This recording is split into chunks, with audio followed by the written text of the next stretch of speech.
একজন আমাকে প্রশ্ন করেছেন, আল্লাহ তাআলা সূরা মুমিনুনে বলেছেন মুমিনরা যারা সলাতে বিনয় নম্র খাশিউন বিনীত, সেখানে আপনারা নামাজ পড়েন মিলিটারি স্টাইলে। তাই এটা তো আল্লাহর কোরআনের সাথে মিলল না। আপনারা কিভাবে মিলিটারি স্টাইলে নামাজ পড়েন?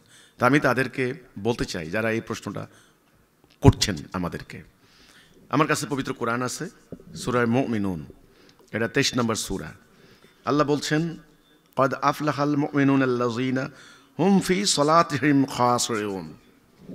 আল্লাহ বলছেন অবশ্যই সফলকাম হয়েছে মুমিনগণ যারা তাদের সলাতে বিনয় নম্র, অনুবাদ করা হয়েছে বিনয় নম্র। আরও আছে যারা অসার ক্রিয়াকলাপ হইতে বিরত, যারা যাকাত দানে সক্রিয়, যারা নিজেদের যৌন অঙ্গকে সংযত রাখে। এগুলি আছে, পরবর্তীতে আরও অন্য কোয়ালিটিজ আছে। কিন্তু আল্লাহ তাআলা প্রথম যে দুটো আয়াত বললেন সূরা মুমিনুনে, যে নিশ্চয়ই সফল কাম হয়েছে ওই সমস্ত মুমিনগণ যারা সলাতে বিনয় নম্র। শব্দটা হলো খাশিউন। এই খুশু মানে কি? দুটি শব্দ আমরা দেখি, খুশু এবং খুজু। খুজু কিন্তু এখানে নাই, খুশু আছে। খাশিউন মানে বিনয় নম্র, বিনীত। এই নম্রতা কি শরীরে নাকি মনে? প্রশ্ন হচ্ছে এখানে। আমার কথা হচ্ছে আত্মায়, হৃদয়ে। মোমেন যখন সলাতে দাঁড়াবে তখন মোমেন মনে করবে সে আল্লাহর সামনে দাঁড়িয়েছে, আল্লাহ তার কার্যাবলী প্রত্যক্ষ করছেন, সারে জাহানের রব প্রভু তার সামনে তিনি সেজদা করবেন। মহান প্রতাপশালী আল্লাহ সুবহানাহু ওয়া তাআলা তার সামনে মোমেন যখন দাঁড়াবে তখন মোমেনের হৃদয় হবে, আত্মা মন হবে হৃদয়, নম্রতায়, বিনয়ে, বিগলিত, শ্রদ্ধায়, ভক্তিতে, সম্মানে, নম্রতায় বিগলিত। এটা হলো খাশিউন। কিন্তু শরীর কেমন থাকবে? অন্য একটা আয়াতে আল্লাহ বলছেন রিজু, সোজা। হাদিসগুলি একত্রিত করলে এটা দাঁড়াবে, মেরুদণ্ড সোজা করো, মাথা সোজা করো, ঘাড় পিঠ মাথা এক সরল রেখায় থাকবে। একদিন রাসূল পাক সাল্লাল্লাহু আলাইহি ওয়াসাল্লাম একজন এভাবে দাঁড়ালো, রাসূল একদিন এখানে ধাক্কা দিয়ে বললেন খুশু এখানে নয়, খুশু এখানে। হাদিস, খুশু এখানে নয়, খুশু এখানে। তাহলে আপনি নামাজে যখন দাঁড়াবেন তখন এমনি দাঁড়ানো এটা খুশু নয়, মেরুদণ্ড সোজা করে আল্লাহর সামনে দণ্ডায়মান হওয়া। কিন্তু আপনার হৃদয় মন থাকবে আল্লাহর শানে, আল্লাহর ইজ্জতের সামনে, আল্লাহর শ্রেষ্ঠত্বের সামনে বিনীত, বিনয়, নম্র। কিন্তু শরীর হবে রডের মতো শক্ত। এটাই হলো খাশিউন। খুশু আর খুজু মানে কি? দুটা ওটা আবার আলাদা। সেটা হলো একটা হচ্ছে আধ্যাত্মিক, একটা হচ্ছে বাহ্যিক।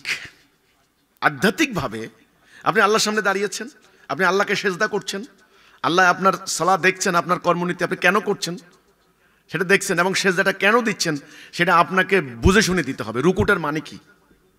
যারা রুকু দেয়, যারা সেজদা করে, আল্লাহ বলেছেন রুকু দেওয়ার অর্থ হচ্ছে সুবহানা রাব্বিয়াল আযীম। এ কথা বলার হচ্ছে আল্লাহ তুমি অনেক বড়, আজম বড়, তোমার সামনে আমি বিনীত, আমার মস্তক অবনত। অনেকটা রাজাদের আজ কোনো সম্রাটের সামনে গিয়ে বলে কুর্নিশ করে মহারাজ, মানে মস্তক অবনত করে আনুগত্যের প্রকাশ।